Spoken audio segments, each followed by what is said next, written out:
I'll start by saying I had no idea what I was walking into that night. I wasn't supposed to be home until tomorrow, but I wanted to surprise my wife, Camila. I just closed the biggest deal of my career, one that could finally let us relax a little, travel like we always talked about, maybe even start that family Camila had been hinting at for years. The flight home felt endless. I was excited to see her, imagining the look on her face when I walked through the door. I even stopped to grab her favorite flowers at a 24-hour market on the way. It was late, close to midnight, by the time I pulled into our driveway. That's when I noticed the car. A shiny gold Mercedes parked right where I usually park my truck. My first thought was confusion. We don't know anyone with a car like that. Maybe a friend of Camila's? But this late at night? I tried to shake it off as I got out of the car. Maybe it was nothing. Maybe it was an old friend in town or a neighbor needing a favor. But something about it didn't sit right. My stomach tightened as I walked to the door, fumbling for my keys. Inside, the house was dark except for a dim glow coming from upstairs. Camila's bedside lamp. I called her name softly, but there was no answer. I thought about leaving the flowers on the kitchen counter, but my gut told me to go upstairs. The closer I got, the more I noticed. A pair of unfamiliar shoes by the front door.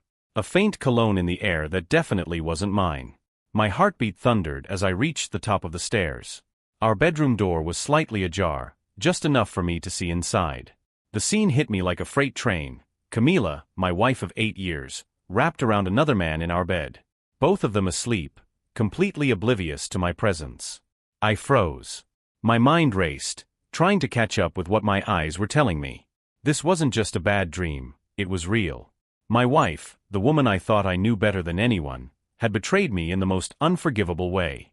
For a moment, I just stood there, my body refusing to move. A million questions ran through my head, each one worse than the last. How long had this been going on? Who was this man? Was this the first time, or just the first time I caught her? And then came the rage.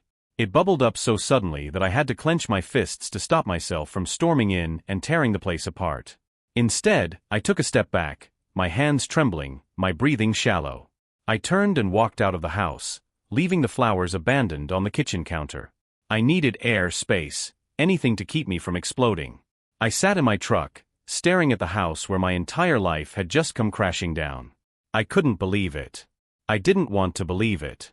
But there was no denying what I'd just seen.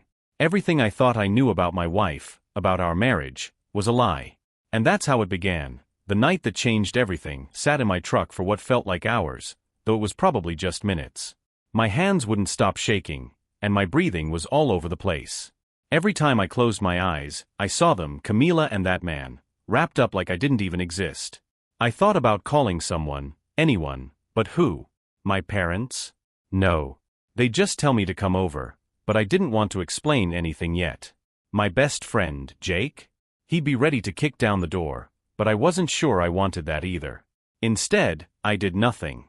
I just sat there, staring at the gold Mercedes in the driveway. Who even was this guy? Was it someone I knew? A coworker? A stranger? The questions started coming faster than I could process. Was this just a fling, or was there more to it? Had she been unhappy?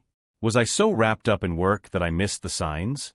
Then another thought hit me, a cruel, gnawing one. Was this the first time? Or had there been others? I couldn't stay in the truck anymore. The walls of my mind were closing in. I needed answers, even if I wasn't ready for them. I forced myself out of the truck and headed back to the house.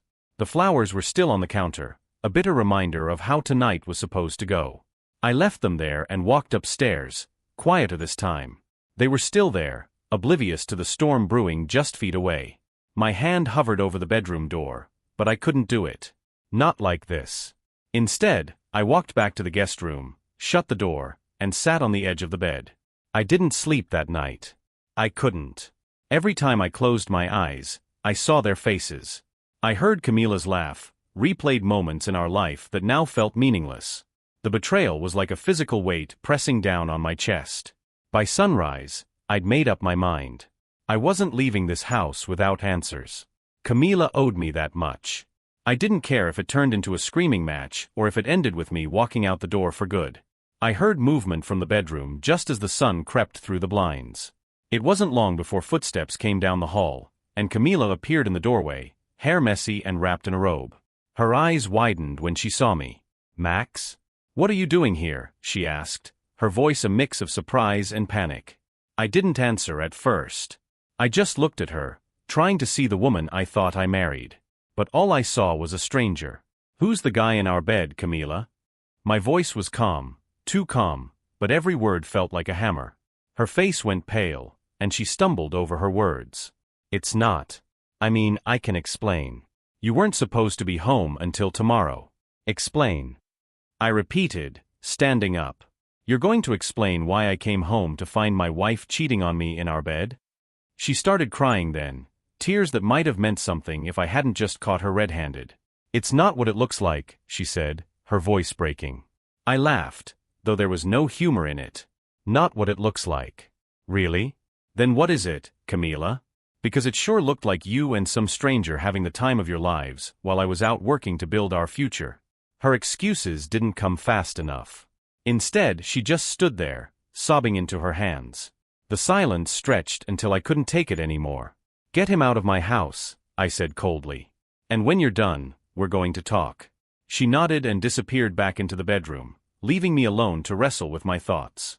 I didn't know what hurt more, the betrayal itself, or the fact that Camila didn't even have the decency to hide her guilt. I stayed in the guest room, pacing like a caged animal while Camila dealt with her guest. I heard muffled voices from the bedroom, followed by footsteps down the stairs. I didn't bother looking out the window, but the sound of the gold Mercedes pulling out of the driveway told me he was gone. It was just us now. Camila appeared in the guest room doorway, her eyes red and puffy. She looked at me like she wanted sympathy, but I didn't have any to give. "Not after last night." "Max, she started, but I cut her off.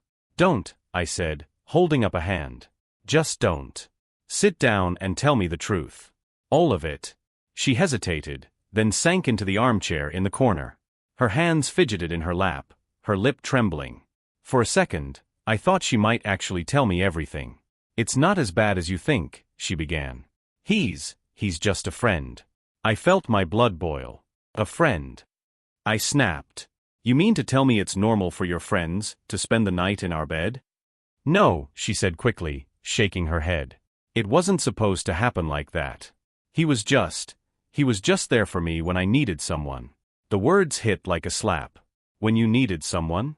I repeated, my voice rising. "And I wasn't enough for you? I'm your husband, Camila. You don't need someone else. You come to me." She buried her face in her hands. "I don't know what I was thinking," she mumbled, her voice muffled. "I was lonely, Max. You've been so busy with work, and I felt invisible." "Invisible?" I scoffed, throwing up my hands. "So your solution was to cheat on me? To bring another man into my house? Into my bed? That's how you fix feeling invisible?" Her crying turned into full-on sobbing, but I couldn't bring myself to care. "Not this time." "Who is he?" I demanded, crossing my arms. "I want to know who he is." She hesitated, then finally looked up at me, her eyes pleading. "His name is Eric," she whispered. "He's someone I met at work." Of course, it was someone from work. My stomach turned as I pictured her sneaking around, laughing at my expense while I was none the wiser. "How long?" I asked, my voice low but firm. "What? How long has this been going on, Camila? How long have you been lying to me?" Her face crumpled, and she looked away. "A few months," she admitted. "It started as nothing, just talking, meeting for coffee. But it escalated." "Escalated," I repeated bitterly. "That's a hell of a word for what I saw last night." She flinched, and for a moment, the room was silent except for her shaky breathing. "I was going to end it," she said finally. "I swear, Max. Last night was supposed to be the last time." I laughed again, a cold, bitter sound. "The last time? That's your defense? Like it makes any of this okay." "I know it doesn't," she cried, her voice desperate. "I know I messed up, Max, but I still love you. Please, we can work through this. We can go to counseling or—" "No," I said firmly, cutting her off. "You don't get to decide what happens next. Not after what you've done." Her face crumpled again, but I didn't care. I was done feeling sorry for her. "I'm staying here for now," I told her. But only because I need time to figure out what comes next. And let me be clear, us? I don't know if there's anything left to save. I turned and walked out, leaving her sobbing in the chair. I needed air, space, anything to escape the suffocating weight of what my life had become. I stepped outside and let the cold morning air hit my face. It felt sharp, bracing, exactly what I needed. The silence was deafening, broken only by the occasional rustle of leaves. I leaned against my truck, staring at the house that used to feel like home. Now it was just a place where my life unraveled. I thought about driving somewhere, anywhere, but I couldn't bring myself to leave. It felt like running away, and if I did that, I'd never get the answers I needed. Not that I trusted Camila to give them to me. The memory of her sobbing, her excuses, her weak "I still love you," replayed in my mind. I wanted to believe her, wanted to think this was just a terrible mistake. But how could I? She'd been lying to me for months. By the time I went back inside, she had gone to our bedroom, shutting the door behind her. Fine. I didn't want to talk to her anyway. I grabbed my phone and sat in the kitchen, staring at the call screen. Jake. He was my best friend, the one person I could always count on. But telling him? Admitting that my wife had cheated on me? It felt like I'd be exposing my biggest failure.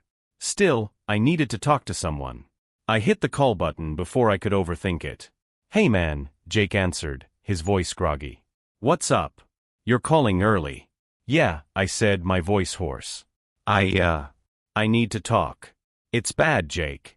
The tone of his voice changed immediately. "What happened?" I hesitated, then took a deep breath. "Camila, she's been cheating on me. I caught her last night.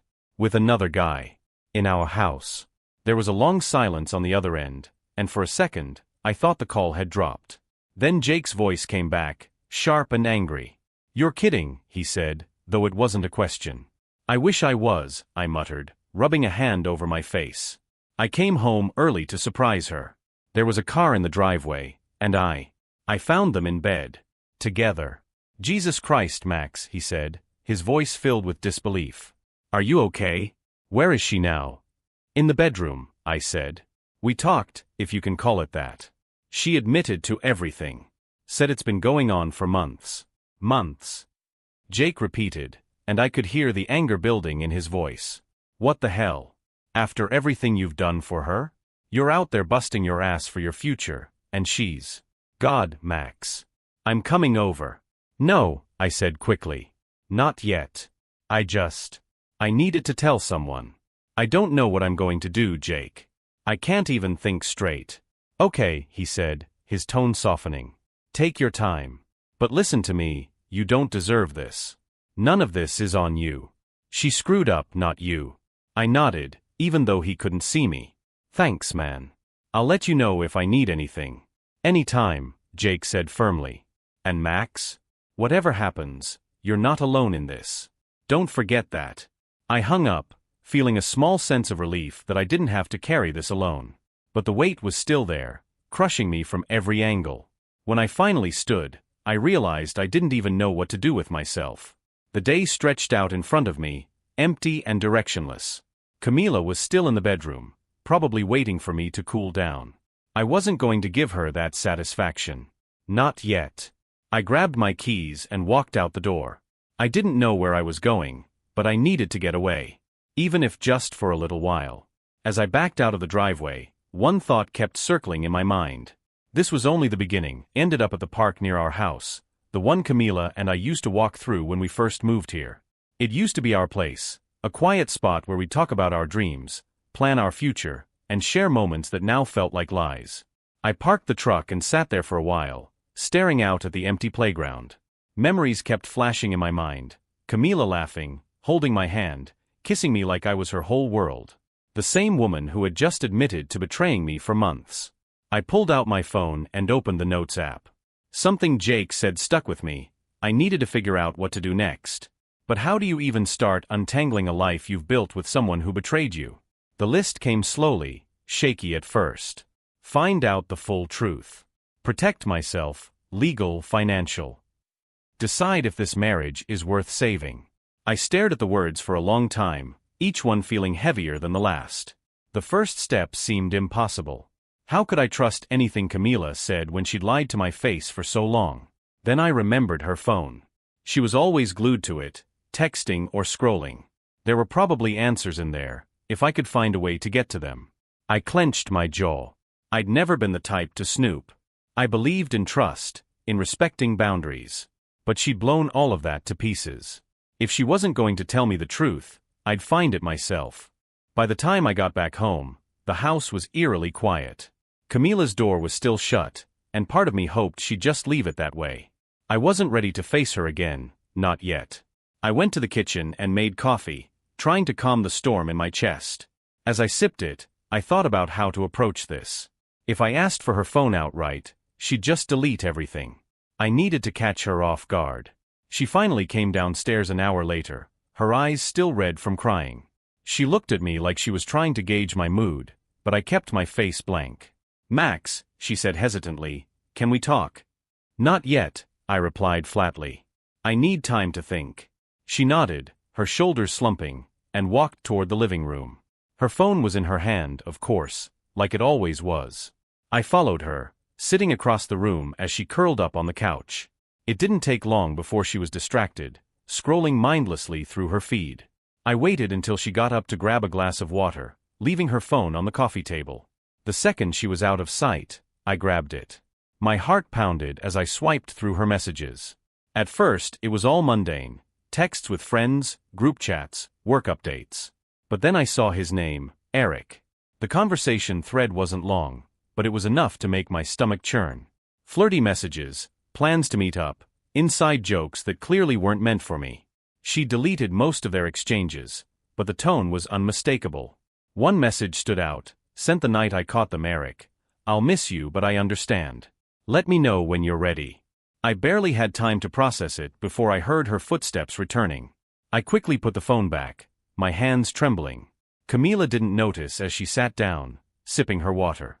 I watched her, a mix of anger and disgust boiling in my chest. She was sitting there, acting like she wanted to fix things, while Eric was waiting in the wings. The realization hit me like a punch to the gut. This wasn't over, not by a long shot. I needed to dig deeper. And if Camila wouldn't give me the answers willingly, I'd find them myself. One way or another that night, I barely slept. My mind was racing, replaying the messages I'd seen on Camila's phone. The casual way she'd been texting him, like I was nothing more than a convenience, made my blood boil. I knew I couldn't just confront her with what I found, not yet. She'd twist the story, delete more messages, and deny anything that wasn't staring her in the face. I needed more than scraps of evidence. When she finally fell asleep in the bedroom, I stayed up in the guest room, trying to piece together a plan. If Eric thought he still had a chance, that meant they'd been careful, or so they thought. But everyone leaves a trail. First, I checked our shared laptop. Camila wasn't exactly tech-savvy, so I figured she might have been sloppy. Sure enough, her email was still logged in. I hesitated for a moment, staring at her inbox. It felt like a line I was about to cross, but then I reminded myself, she'd already destroyed our trust. This wasn't snooping, it was survival. The first few emails were harmless, online shopping receipts, work updates, spam. But then I found a name I recognized, Eric. My stomach twisted as I opened the thread.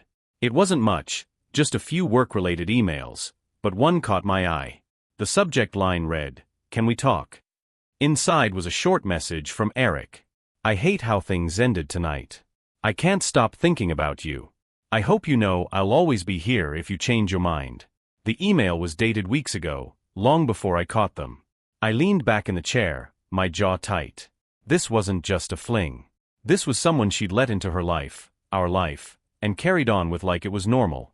My hands moved before my brain could catch up, searching through her browser history. Most of it was innocent, recipes, social media, work-related searches. But then I hit the jackpot, a booking confirmation for a hotel downtown. The date matched one of the nights she'd claimed to be working late. I clenched my fists, the pieces falling into place. She'd lied to my face, over and over, while Eric played the doting backup. I was still staring at the screen when my phone buzzed. Jake. I stepped into the hallway to answer, keeping my voice low. "Hey man." "Max," Jake said, his voice serious. "I've been thinking. You need to protect yourself. If this thing blows up, you don't want her screwing you over financially. I've been thinking the same thing, I admitted. Good. Talk to a lawyer. Figure out what your options are. And Max. Yeah. Don't let her manipulate you. She's already shown you who she really is. Believe her actions, not her words. I nodded, even though he couldn't see me. Thanks, Jake. I'll handle it. After I hung up, I went back to the laptop, my resolve hardening. Jake was right. I needed to think strategically. Camila had lied, cheated, and destroyed my trust. Now it was my turn to be smart. I saved the email and booking confirmation as screenshots, sending them to myself. Then I wiped the history clean. By the time morning rolled around, I had a plan. First, I'd meet with a lawyer. Then, I'd confront Camila again, this time with evidence. No more games. No more half-truths.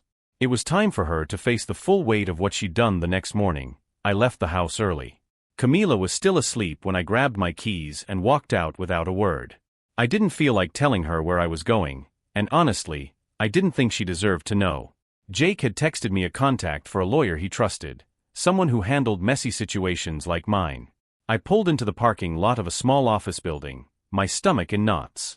The idea of talking to a lawyer felt surreal, like I was admitting my marriage was over. But it wasn't just about the marriage anymore. It was about protecting myself. Max Harris, a woman behind the desk, asked as I walked in. Mr. Blake will see you now. I followed her to a modest office where a middle-aged man in a sharp suit stood to greet me. Max, have a seat, he said, motioning to a chair. Jake told me a little about your situation. Let's start from the beginning. I laid it all out, coming home early, catching Camila with Eric, the messages I'd found, the hotel booking. I didn't hold back, and by the time I finished, Mr. Blake was nodding thoughtfully. You've got some solid groundwork here, he said. The email, the hotel confirmation, these are good pieces of evidence if things escalate. But let's talk about what you want. Are you considering divorce? The word hit me like a punch, and for a moment, I couldn't answer. I don't know yet, I admitted. Part of me wants to try and fix things, but I don't know if I can ever trust her again. Mr. Blake leaned forward.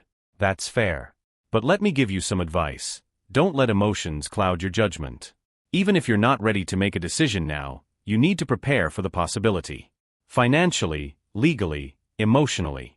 If you want to salvage the marriage, you can try, but protect yourself in the meantime.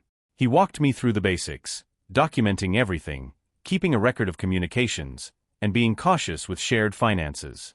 By the time I left, I felt like I had a roadmap, even if it was one I never wanted to follow. When I got back home, Camila was in the kitchen, sipping coffee. She looked up as I walked in, her eyes searching my face for any sign of forgiveness. Where were you? She asked softly. Out, I replied curtly, brushing past her. Max, please, she said, following me into the living room. I know you're angry, but I'm trying. I want to fix this. I want to make things right. I turned to face her, my jaw tight. Fix this, I said, my voice rising. Do you think a few apologies and tears are going to erase what you've done? You lied to me, Camila. You cheated on me. You brought another man into our home. I know, she said, tears streaming down her face. I know I messed up, Max. I hate myself for what I did. But I love you, and I don't want to lose us. Her words sounded sincere, but I couldn't ignore the anger boiling beneath the surface. If you really wanted to fix this, I said coldly, you'd tell me the truth. All of it. No more excuses, no more half-truths.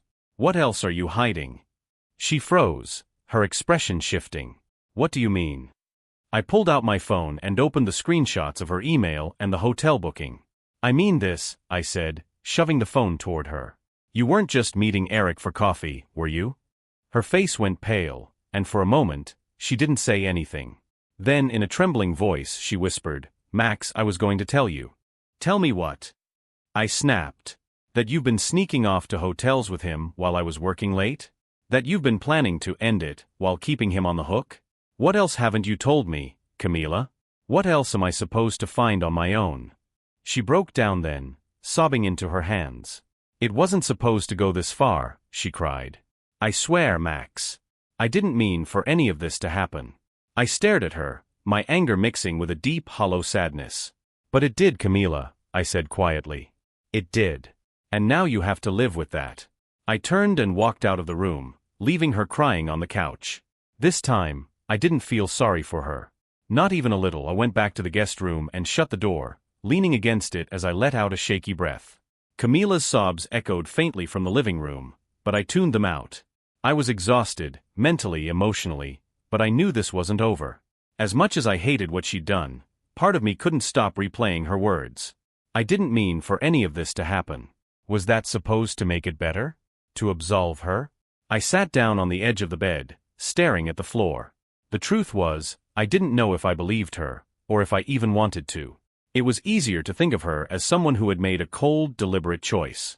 But the pain in her voice, the way she'd broken down when I confronted her with the emails. No. I couldn't let myself get pulled into her excuses. Not yet. I needed space, time to think. But more than that, I needed clarity. Picking up my phone, I scrolled through my contacts until I found a number I hadn't dialed in years. My older sister, Rachel. She'd been through a messy divorce a few years back, and while we weren't particularly close, I knew she'd have no problem telling me the hard truths. The phone rang twice before she picked up. "Max," she said, surprised. "It's been a while. What's going on?" I hesitated, then took a deep breath. "Rach, I need your advice. Camila cheated on me." There was a sharp intake of breath on the other end, followed by silence. Then, in a quieter voice, she said, "Oh, Max. I'm so sorry. Are you okay?" "Not really," I admitted. "I caught her with the guy in our house. In our bed." "Jesus," Rachel muttered. I don't even know what to say. What have you done so far?" I told her about confronting Camila, finding the emails and hotel booking, and meeting with a lawyer. Rachel listened without interrupting, her occasional sharp breaths the only sign of her reaction. When I finished, she sighed. "Max, I hate to say it, but you're doing the right thing by protecting yourself. It doesn't sound like she's been honest with you, and until she is, you can't trust anything she says." "I know," I said, running a hand through my hair. "But part of me still wants to believe we can fix this. Is that stupid?" "No," Rachel said firmly. "It's not stupid. It's human. But here's the thing, you can't fix this alone. And right now, it sounds like Camila's not willing to do the real work to rebuild trust. If she's still hiding things, you're never going to heal. You'll just keep reopening the wound." Her words hit harder than I expected, but I knew she was right. "Do you think I should leave?" I asked hesitantly. Rachel sighed again. "That's not a decision anyone can make for you. But if you stay, you need to set boundaries. You can't let her control the narrative or push this under the rug. She has to face the consequences of her actions. If she's not willing to do that, then maybe it's time to walk away." Her voice softened. "Whatever you decide, Max, I'm here for you. And don't forget, you deserve someone who respects you. Don't settle for less." "Thanks, Rach," I said, my voice thick. "I appreciate it." After we hung up, I sat in the quiet room, Rachel's words echoing in my mind. You can't fix this alone. She was right. If Camila wasn't willing to meet me halfway, then there was nothing left to salvage. I stood and opened the door, stepping into the hallway. Camila was still on the couch, her head in her hands. For a moment, I just watched her, wondering if the woman I married was still in there somewhere. Then I spoke, my voice steady but firm. "We need to talk. Now." She looked up, her eyes swollen and red. "Okay," she said softly, sitting up straighter. I took a seat across from her, leaning forward with my elbows on my knees. "Here's the deal," I said. "I'm willing to give us a chance, but only if you're completely honest with me. No more lies. No more half-truths. If you're hiding anything else, now's the time to come clean. Otherwise, this is over." She nodded, her hands twisting in her lap. "I'll tell you everything," she whispered. For the next hour, Camila laid it all out. The texts, the meetings, the nights at the hotel. She admitted to more than I'd even suspected, each new detail like a knife to the chest. By the time she finished, I felt like I didn't even recognize her. But at least now, I had the full picture. "You should have told me this from the start," I said coldly. "I know," she said, tears streaming down her face. "I was scared, Max. I didn't want to lose you." "You already did," I said quietly, standing. Now it's up to me to decide if I want to try and get you back. I left her sitting there, sobbing into her hands. For the first time in days, I felt a strange sense of clarity. This wasn't just about her betrayal anymore. It was about me, what I wanted, what I was willing to forgive, and whether I could ever trust her again.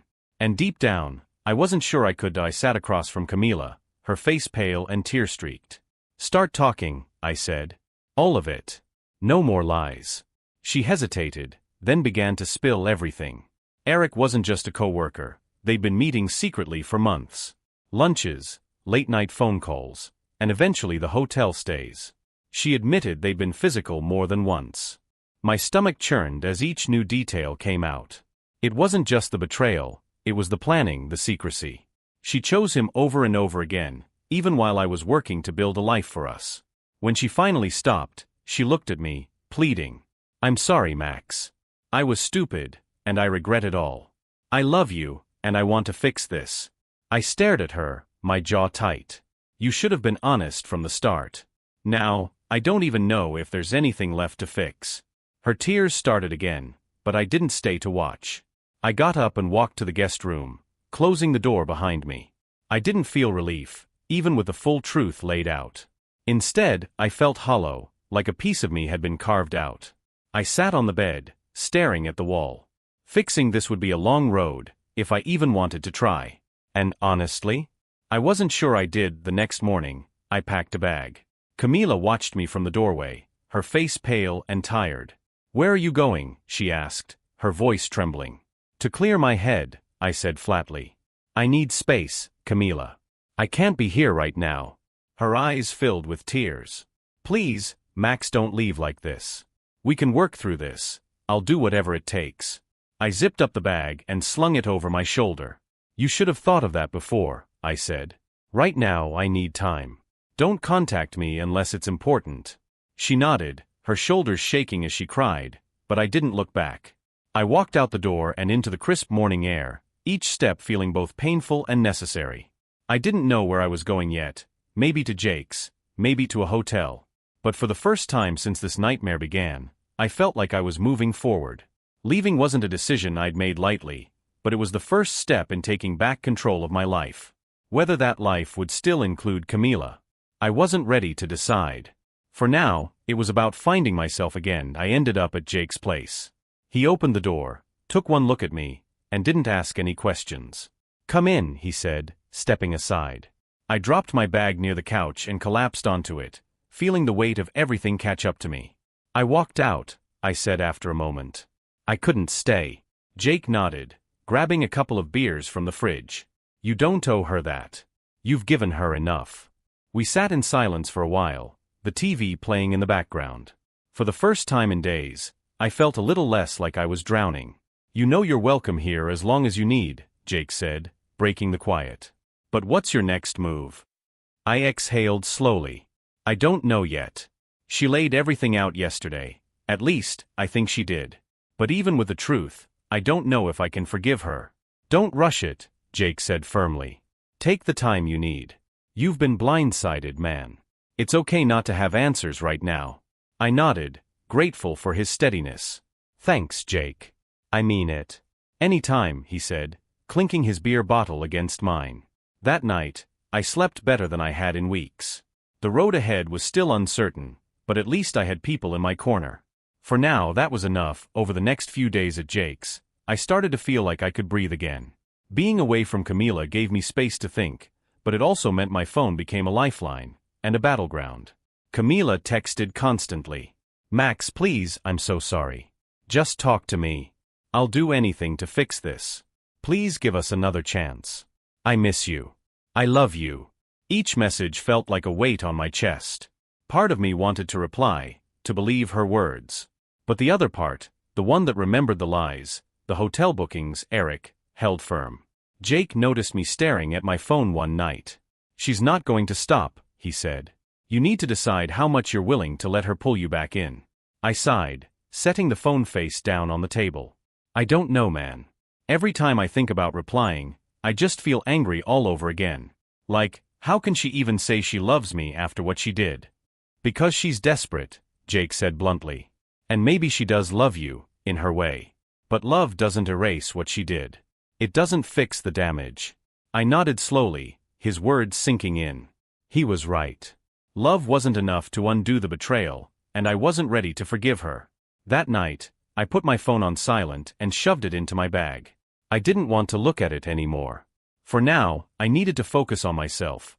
Not her pleas, not her excuses, not her promises.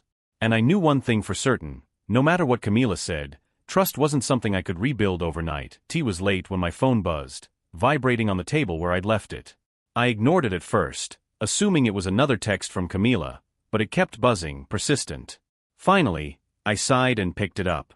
The caller ID made my chest tighten. Camila's mom. I hesitated. Her parents had always been supportive of our marriage, treating me like family. I didn't know what they knew about the situation, but I couldn't ignore the call. Hello. I answered cautiously. Max, it's Elena, her mother said, her voice soft but concerned. I'm sorry to call so late, but Camila told me what happened. I just wanted to check on you. I swallowed hard. I'm getting by, I said. It's been a lot to process. I can only imagine, she said gently. I don't know all the details, but I want you to know, I'm here if you need to talk. I can't condone what Camila did, but I know she's a mess right now. She regrets it deeply. Her words felt genuine, but they didn't lessen the pain. I appreciate you saying that, I said. But it's not just about regret. What she did, it shattered everything I thought I knew about her. About us. There was a pause on the line, and then Elena spoke again, her voice steady. Max, whatever decision you make, you have to do what's best for you. But I hope you'll take the time to think it through. You and Camila built a life together. That doesn't just disappear overnight. I closed my eyes, her words cutting deeper than I expected. I've been thinking about that every day, I admitted. But right now, I don't even know where to start. You'll find your way, Elena said softly. And if you ever need someone to listen, I'm here. No matter what happens between you and Camila, you'll always be family to me. Her kindness caught me off guard, and for a moment, I didn't know what to say. Thank you, Elena, I said finally. That means a lot. After we hung up, I sat there for a long time, the phone still in my hand. Elena's words lingered in my mind, stirring feelings I wasn't ready to confront. Could I really just walk away from everything Camila and I had built? Or was there still a chance to rebuild, even after all the damage? I didn't know the answer. But I was starting to realize that whatever decision I made, it would change everything. 2 days after the call from Elena, I decided it was time to face Camila again. Not because I was ready to forgive her, but because I needed closure, or at least clarity. I texted her. We need to talk. Meet me at the park. Noon. Her reply came instantly. I'll be there. Thank you, Mac. I arrived early, parking in the same spot I had a week ago when I first left the house. The playground was empty, the cold January air keeping most people indoors. I sat on a bench, my hands in my pockets, and waited. Camila arrived a few minutes later, bundled in a long coat, her face pale and nervous. She looked around until she spotted me, then walked over slowly, as if she wasn't sure I'd stay. Hi, she said softly, sitting down at the other end of the bench. Hi, I replied, my tone neutral. For a moment, we just sat there, the silence between us heavy. Then she spoke. Thank you for meeting me, she said. I know you probably didn't want to, but I needed to see you. This isn't about what you need, I said, my voice firm. This is about me deciding if there's anything left here to save. So if you're still hiding anything, now's your last chance to come clean. She flinched but nodded. I already told you everything, she said quietly. There's nothing else, Max. I swear. I studied her face, searching for any sign of deception. Then why? I asked. Why did you do it, Camila? Why betray me like that? Her eyes filled with tears, but she didn't look away. I wish I had an answer that made sense, she said. I was selfish. I felt lonely, and instead of talking to you, I made the worst mistake of my life. But I never stopped loving you, Max. I know it doesn't excuse anything, but it's the truth. Her words hit harder than I wanted to admit. I looked away, staring at the empty playground as I tried to process. Do you even understand what you've done to me? I asked, my voice breaking. You didn't just cheat, Camila. You made me question everything, our marriage, my judgment, my own worth. How am I supposed to come back from that? I don't know, she whispered. But if there's even the smallest chance, I'll spend the rest of my life trying to make it right. I'll go to counseling. I'll give you space. Whatever you need. Just, please don't give up on us. Her voice cracked on the last word, and for the first time since this nightmare began, I saw something that looked like genuine remorse. I stood, unable to sit there any longer. I don't know if I can forgive you, I said, my tone heavy. And I don't know if I want to. But I'll think about it. She nodded, wiping her tears. Thank you, she said, her voice barely audible. Without another word, I turned and walked back to my truck. My chest felt tight, my thoughts a tangled mess. I'd given her a sliver of hope, but the truth was, I didn't know if there was a way forward. All I knew was that the decision couldn't wait much longer that night. I sat in Jake's living room, staring at the blank notepad in front of me.